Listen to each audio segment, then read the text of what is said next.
एक बूंद आंसू की गिरा देना, जल भी नहीं होगा। एक लोटा जल समस्या का हल नहीं। ये आंखों से एक अश्रुधारा उसकी पेड़ी पे पड़ गई तो अपने सारे पाप मिट जाएंगे। मेरे नाथ से निराला, भोले बाबा से निराला, यहाँ कोई नहीं रे। भोलेनाथ से निराला, शंभुनाथ से निराला, यहाँ कोई नहीं रे। कोई नहीं रे, यहाँ कोई नहीं रे, कोई नहीं रे, यहाँ कोई नहीं रे। कोई नहीं रे गाई, कोई नहीं रे, कोई नहीं रे, यहाँ कोई नहीं रे। मेरे मुझे निराला, से निराला, यहाँ कोई नहीं रे। बाबा से निराला, शंभुनाथ से निराला, यहाँ कोई नहीं रे। कोई नहीं रे संतो, कोई नहीं रे, कोई नहीं रे शंभु, कोई नहीं रे। भोले नाथ से निराला, यहाँ कोई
डम डम बोले, डमरू डम डम बोले, शिव का डमरू डम डम बोले। अगम निगम के वेद खोले, अगम निगम कहते दे बोले। ऐसा डमरू बजाने वाला कोई नहीं रे, डमरू बजाने वाला कोई नहीं रे। मेरे श्याम से निराला, भोले बाबा से निराला, शंभुनाथ से निराला, यहाँ कोई नहीं।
जब जब करवट बदले, जब करवट बदले, पाप चमकते अगले पिछले, पाप चमकते अगले पिछले।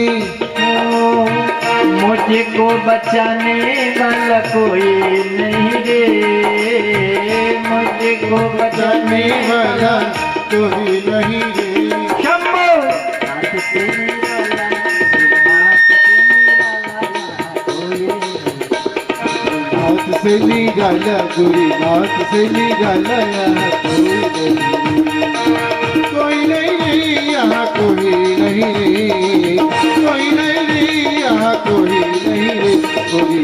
से निराला सुगुनाथ से निराला यह कोई नहीं।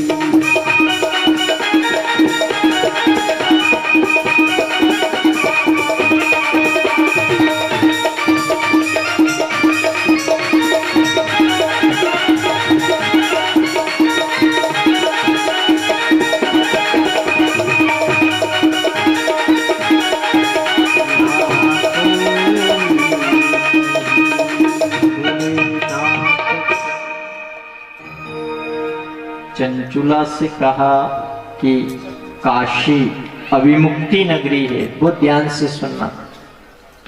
काशी मुक्ति प्रदान करने वाली नगरी है, वहां पे जो मरता है स्वतः उसकी मुक्ति हो जाती है। अच्छा, पूरा भारत देश में जब कलयुग का अंतिम चरण आएगा, शिव महापुराण कहती है सब समाप्त हो जाएगा, पर काशी नगरी समाप्त नहीं होगी। काशी अविमुक्त नगरी है। भोले बाबा जपूरे में जल ही जल होगा, समाप्त हो जाएगा सब, पर भोले बाबा अपने त्रिशूल में लेकर इस अविमुक्ति नगरी काशी को ऊपर की ओर रखते हैं। जब से फिर प्रारंभ होता पृथ्वी का, उस समय अविमुक्त नगरी वापस आ जाती। पूरा संसार समाप्त हो जाता है, पर काशी कभी समाप्त नहीं होती। अच्छा, काशी को कितनी बार आप इतिहास को पढ़ लेना, कितनी बार नष्ट करने की कोशिश की गई, और इतिहास काल क्षत्रियों ने कितनी बार उसकी रक्षा करी, कितनी बार नष्ट हो गए, लेकिन काशी आप ध्यान ना, बुराई ने तो अपना असर छोड़ा नहीं। इस पूरे भारत देश के कितने भी मंदिरों को तोड़ा गया है, पर काशी का इतिहास पढ़ लेना, वहां पे एक शक्ति ऐसी है जो आज तक वहां का कोई बड़े से बड़ा दिग्गज राजा भी उस शक्ति के पास नहीं पहुंच पाया है, उसका खंडन नहीं कर पाया है। वही शक्ति है, वही ज्योत स्वरूपा है, जहां पे आज भी 7 ज्योत प्रज्वलित हो रही है बिना किसी के हाथ लगाए। न कोई उसमें घी डालता है, न कोई तेल डालता है। आपने दुनिया सुनी है राजा हरिश्चंद्र का घाट उस काशी नगरी में। कहाँ बिका राजा हरिश्चंद्र की कथा आप सबने श्रोताओं ने सुनी होगी। तारा बिक गई, बेटा रोहित बिक गया, हरिश्चंद्र बिक गया। आज भी उस राजा हरिश्चंद्र का सत्यव्रती राजा का सत्य घाट बना, जो काशी के इस गंगा के पावन तट पे है। मणिकर्णिका का घाट है, आप गए भी होंगे, आपने दर्शन किया होगा, जहाँ पे सप्तव्रतियों का छोर बना है। जो कुंड है, उस कुंड में आज 7 ज्योत है, और उस ज्योत के लिए कहा। अच्छा, आप जानते हो कि 7 दिन की कथा, सारे गामा में कितने सुर है? क्या 8 है? 7 ही है। 7 रखने को कहा, 7 फेरे हुए, 7 दिन हुए, 7 समुद्र है। मतलब 7 की अगर कथा का अपन बखान करे, तो यहाँ काशी नगरी में भी 7 ज्योत लगी कितनी, और आज भी वह प्रज्वलित हो रही। और कहा, ये कथा में तो इतना कश लिखा है कि जिसके भयंकर कैंसर जैसी बीमारी है, कैसी कैंसर जैसी बीमारी है, आज भी उस कुंड में कोई अंदर उतर नहीं सकता, क्योंकि उसमें ऐसा वो जो बर्फ का जो रहता है ना, उस प्रकार से वो बना हुआ है। जो अंदर जाए तो फिर बाहर नहीं आए, उसकी जोत जरूर। पर उस कुंड का एक जो तार के रूप में, जैसे किसी जैसे अपन पानी निकालते हैं ना मोटर से, ऐसे जो जल बाहर निकाला जाता है, शासन द्वारा जो व्यवस्था की गई है, तो कहते हैं उस जल को आज भी 14 तिथि में 5 सोमवार तक जो उस जल को ग्रहण करता है, तो कैंसर जैसी बीमारी को भी वो कुंड सही करने की ताकत रखता है। काय की ताकत रखता है? कैंसर जैसे रोग को भी वो सही कर दे। मां से यही कहा, चंचुला काशी अभिमुक्ति नगरी, तू चल काशी द्वार में, तू यात्रा पे चल। तो आज काशी चलने की उसकी इच्छा जागृत हो गई। काशी में कहां चलेंगे? गोकर्ण क्षेत्र में, उत्तराखंड के गोकर्ण क्षेत्र में काशी के द्वार पे चले। तो काशी के लिए ये चली। तो आप ध्यान से सुनना, ये चंचुला की कथा हो रही। संघ जा रहा था यात्रा पे, संघ के साथ में चंचुला चली गई। जाते जाते गोकर्ण धाम पे पहुंची। गोकर्ण की कथा आप सबने सुनी है भागवत में। तो उसी धाम में पहुंची और गोकर्ण धाम में जाके वो जैसे बैठी तो गोकर्ण धाम में एक शिव मंदिर बना। शिव मंदिर पर एक विप्र देवता, ब्राह्मण देवता, कथा चल रही थी और कथा में 4 पुरुषों के रति की कथा चल रही थी। उसने कहा कि जो स्त्री पतिव्रता स्त्री होकर पतिगामी हो जाती है, जो पति से धोखा करने वाली होती है, तो उसके लिए नरकों की संख्या बताइए। कहे कि जो गरुड़ पुराण में भी कहा है ना, कि उसको भुगतना पड़ता है। तो उस स्त्री ने जब सुना कि पतिगामी और अपने को अगर अपनी बुद्धि विगति में गई है तो अपनों ने जो गलत कर्म किया है तो क्या फल मिलेगा, तो शिव पुराण में जब बताया गया तो दुखी हो गई, रोने लगी। कथा पूरी हो गई, सब लोग अपने अपने घर चले गए। तो विप्र देवता से वो चंचुला ने पूछा, हे विप्र देवता, आपने जो कथा सुनाई, इस कथा में मैंने जो कर्म किया, अब मेरे को क्या सजा मिलेगी, मैं बहुत दुखी हो रही हूँ। तो ब्राह्मण देवता ने कहा कि तू दुखी मत हो, तू सुखी हो गई है। पाप तूने किया, लेकिन आज तेरा मन जो शुद्ध रूप से बोल रहा है और भगवान की कथा सुनकर तेरा मन कथा में आ गया, और इस मन के सहारे किसी भी रूप से ये आत्मा में तेरे जो कथा बैठ गई, अब आत्मा में कथा बैठ गई, शरीर से तो कोई वास्ता मत रख। कैसे? इस शरीर से कोई वास्ता मत रख। अच्छा, दुख किसको होता है, शरीर को क्या आत्मा को? शरीर का हो रहा है दुख। दुख तो ये बाहर का ही है ना, अंदर का कोई दुख थोड़ी है। वहां तो ना तो सुख रहना, वहां ना दुख, ना तो अच्छा है ना बुरा है, वहां तो कुछ है ही नहीं। वहां तो जो कुछ है वो अलग ही है। इस संसार से, जगत से नहीं। कान दर्द करे तो ये कान का दर्द है, हाथ दर्द कर रहा है, हाथ का है, हाथ कट गया है, ऑपरेशन हो गया है, कान की दवाई डाली है। ये बाहरी जितना भी दुख हो रहा है ये दुख है, लेकिन आत्मा के लिए कहा, आत्मा को कोई दुख नहीं होता। इसलिए भजन में वो शब्द तो कहा है,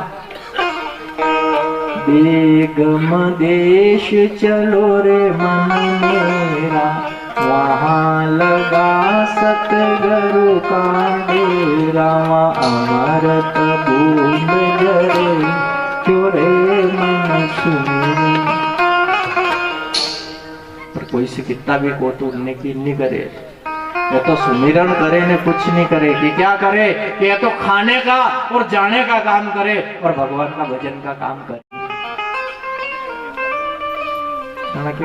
मरीजों तो कथा नहीं हुई ये यार, देश में ये ऐसा मर जा तो ही सुनेगा, कि मरने के बाद कौन पागल है जो तेरे को सुनाएगा। तो लोग ऐसी दुनिया है, मरने के बाद भी कथा सुनाई जा रही है।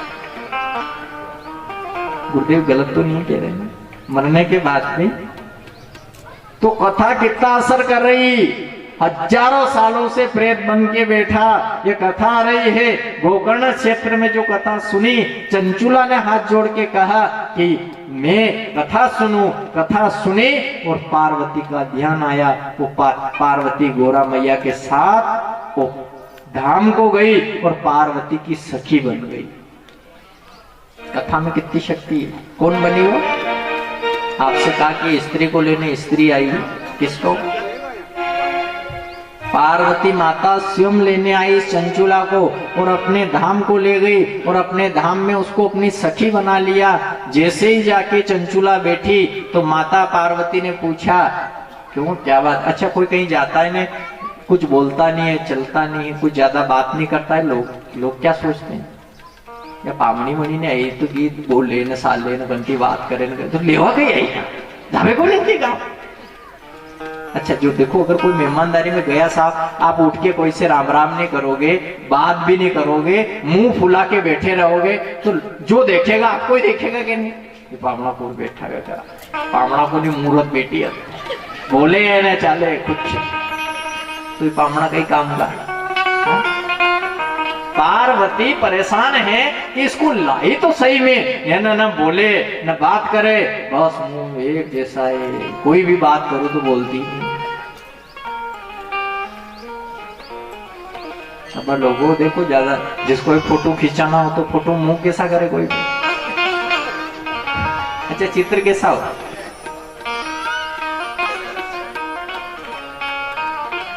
अच्छा हमेशा तो भी ज्यादा हंसना रहना चाहिए, हंसमुख रहना चाहिए, लेकिन ज्यादा गुमसुम नहीं रहना। क्या पता गुमसुम रहते रहते अच्छा फोटो कोई को भी कोई खिंचवाते तो हंसते हुए इसलिए खिंचवाते हैं। ध्यान से सुनना, अभी पुराण बीच कथा हो रही है ना। मरने के बाद में घर पे फोटो रखी जाती है, तस्वीर, तो मुंह फुलाया हुआ रहता है कि थोड़ा हंसमुख रहता है? बोलो, आपके घर पे तस्वीर करी होगी कोई ने, माता पिता कोई तो गए होंगे, कोई दादी जी गई होगी, तो दादी जी कहीं आका गाड़ी में बैठे है, बापड़ी के तो दांत काट होगा। तो डोकरी वो कह रही है, भाई कह रही है कि मैं भी यूं यूं करके मर गई, साथ कुछ नहीं आया, तू भी हंस लेना, न यूं मुंडा चढ़ाए बैठी रही। ये दुनिया है, सब तमाशा निपटने वाला है यार। पार्वती ने की हंस ले, वो हंसे भी नहीं, बात तो कर, बात भी नहीं करे। तो इस आदमी किस काम का बताओ? हसाने नोटियार लेवा चल जाए कोई तो 2 दिन में किले कहने चाहते एक बात ही पया दिन मिल जाओ वापस। तो क्या करे, झाड़ू निकाल पाए, बर्तन साफ नहीं करे, कोई मेहमानदारी क्या हो भगत नहीं करे, कि कोई के तिलक नहीं निकाल पाए, कि कुछ भी नहीं करे, खाली मूर्ति आके बैठ गए। तो ऐसे तो मूर्तियां बहुत सारी बैठी, मूर्तियों की कमी नहीं है वहां, तो ये बैठी क्यों? अब उससे बार बार बात की गई, उसका मन एक में उलझ रहा था, खाई में, मेरे पति का क्या हुआ, मेरे पति का क्या हुआ, मैं तो यहाँ आ गई पर मेरे पति, उसका जीव गाय में है, पति कौन? बिंदु, कई समय हो गया, साल बीत गए, उसने सोची कि मैं तो अब इस धाम को आगे पर मेरा पति कहाँ है। पार्वती ने पूछा कि तू कुछ बता तो सही, तेरे दुख क्या है? तो उसने हाथ जोड़ के कह दिया, मैया मैं चाहती हूँ मेरे पति का क्या हुआ, मेरे पति की थोड़ी घटना आप बता दीजिए। तो पार्वती ने सहज कह दिया, तेरा पति तो अधोगति में पड़ा है, तो प्रेत बन के बैठा है, उसका कर्म ही ऐसा था, वो तो योग ऐसा अच्छा रहा जो तो अंतिम समय में इस द्वारे पे कैसे आ गई, तेरी आत्मा ने वो सुन लिया, इसलिए तुझे यहाँ ले आए। तो उसने हाथ जोड़ के मैया से प्रार्थना करी, हे मैया आप कुछ भी करो लेकिन मेरे पति का उद्धार हो, ऐसा कुछ करो। तो आप सब जानते हो, तुमरू को बुलाया, गंधर्व तुमरू को बुलाया और उनसे कहा कि आप कथा कौन सी, शिमा पुराण कथा का वाचन करवाओ। अच्छा, शिमा पुराण को श्रवण कराए तो उसके लिए पूजा होती है, पूजा के लिए जजमान चाहिए कि नहीं चाहिए? हुक्म चाहिए ना, बिना जजमान के कोई पूजा कोई चीज मान्य नहीं होगी। इसलिए आप सबको बहुत बार को इसीलिए समझाया कि पहले जजमान। अब कैलाश धाम में जजमान कहां से लाए बताओ? कथा सुनानी है प्रेत को, ये शिमा पुराण में लिखा है। जजमान कौन? तो उसने कहा या कोई जजमान नहीं मिले, तो शिव शंभु ने कहा कोई जजमान नहीं मिल रहा है, हे चंचुला आज से मैं जजमान, कि जजमान अकेला काम नहीं देगा, तो पत्नी तो पार्वती थी क्यों तैयार हुई, अपन दो ही जजमान। संकल्प इसका पूरा करना पड़ेगा, अपने दान में लेके आए हैं तो चंचुला का संकल्प पूरा करना पड़ेगा, तो अपन दोनों पति पत्नी जजमान बन जाए। अच्छा, जो जजमान बन जाता है तो फिर दुनिया का नहीं रहता, वो भगवान का हो जाता है। किसका हो जाता है? जो जजमान बनता है, ये शास्त्र अपना कहता है, अगर वो भले केवल एक दिन के लिए जजमान बना तो फिर जजमान बन के रहना है, दुनियादारी का नहीं, फिर भगवान के बन के रहना है। तो भगवान भी आज जजमान बन गए। देखो, अगर कोई जजमान बनता है तो भगवान का ध्यान करता है, पर जो भगवान जजमान बना तो भक्तों का ध्यान कर रहा है। संकल्प तो अच्छा, भगवान को कितने दिन तैयार होने में लगे? अब सुनो, ये कोई कहते नहीं, कोई शब्द निकला क्या आया था ना कि कतरा सिंगार वे के 16 सिंगार। जी कहीं सुना है ना, कितने सिंगार? उनने के 16 सिंगार। तो 16 सिंगार शब्द कहां से निकला? तो ये शिमा पुराण कहती है 16 दिन तक पार्वती को शिव जी ने कहा कि पार्वती जब तैयार हो, तो पार्वती को आज 15 दिन पूरे हो गए, घर से कैलाश धाम के उस गज से बाहर भी नहीं निकली। शिव जी ने की कि इतनी देर में तो वो प्रेत ही रह जाएगा, तैयारी में कितना दिन लगे। अच्छा, अभी तुम मटकिया तोपने के लिए तैयार होके आए ही सही जल्दी, ने कोई कह के गत्ता आज है ना 15 दिन बाद कह दो कि साहब माँ की मटकी क्या, तो मटकी तो शाना में नहीं मिलेगा, आखिरी दिन मास मल्ला वाली है। ऐसी तैयारी होगी। ये 15 दिन की तैयारी, 16 श्राद्ध, 16 दिन, 16 श्रृंगार, षोडश मातृका, ये 16 की जो वृत्तियां बनी, ध्यान देना यहाँ भी बनाई अपने 16 गुरुजन बनाते हैं। ये 16 श्रृंगार जो बनाए हैं, तो इसमें ध्यान देना। सुखदेव जी महाराज की कथा यहीं से तो प्रारंभ हुई कि 16 वर्ष के सुखदेव जी महाराज, जब ये 16 कौन सी चीज थी जिसको 16 व्रतियों में लिया। आप यूं भी मत सोचना 16 साल का बालक कोई माँ के गर्भ से बाहर दौड़ के आया होगा, सन्यासी बन गया। व्यास जी महाराज दौड़े और कहा बेटा कहाँ जा रहे हो? उसने कहा मैं कोई किसी का बेटा नहीं हूँ। ये ऊपरी भाव श्रीमद् भागवत महाकथा का कहा है, और यही शब्द इसी में भी वर्णन आया है कि 16 दिन लगे इनको तैयार होने में। तो 16 दिन में तैयार होके आए, तो उस दिन बाहर निकले तो कौन सी तीज थी? यही वाली तीज। कौन सी?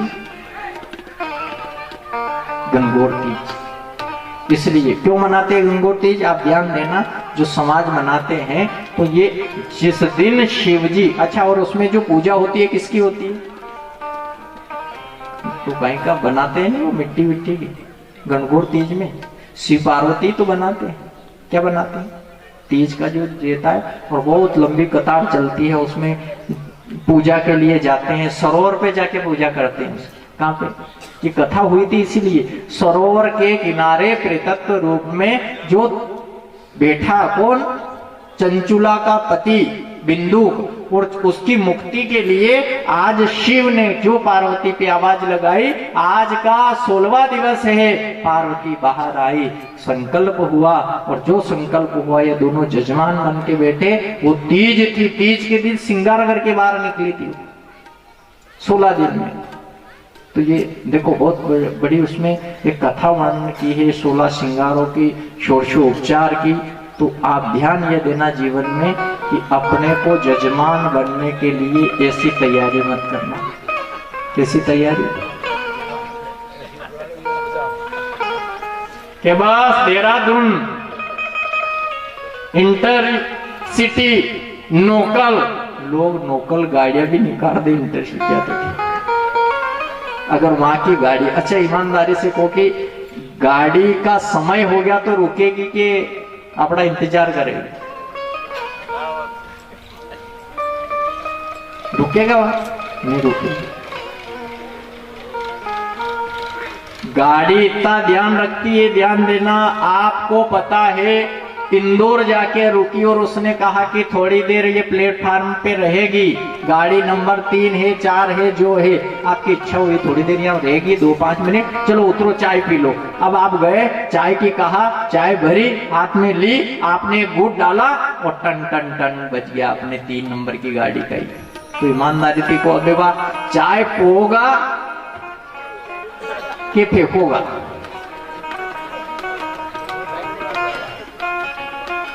वह साहब है, आपको साहब देवा वाली है। अगर चाय को गले लगाया तो गाड़ी जाएगी,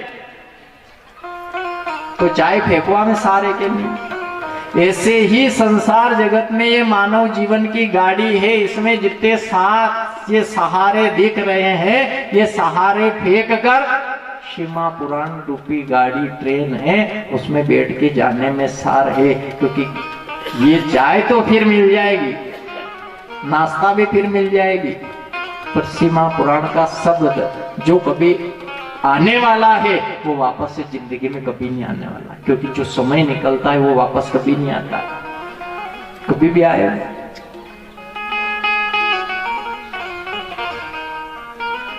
हरे हर महादेव।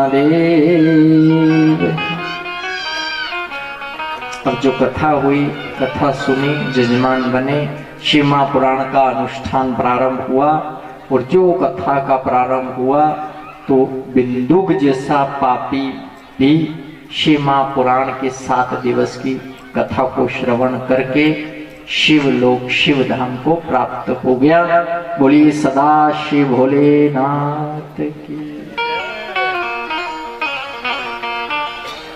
अब शायद आपके कुछ समय भी हो रहा है क्या, है ना?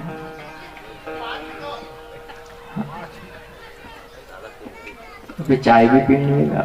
अब ट्रेन जावे तो जावे, अभी चाय तो पी लो, ठीक है। अब बाकी अब बिल्कुल नीति नियम से, और जो भी कल अब शिव की जो विशेष रूप से उसका एक एक ज्ञान, उसकी स्मृति, उससे क्या फल मिलता है, शिव, ब्रह्मा, विष्णु, स्तंभ, गाय का, श्राप का, सब प्रकार की कथाओं का वर्णन अब कल से नियम से बाबा भोलेनाथ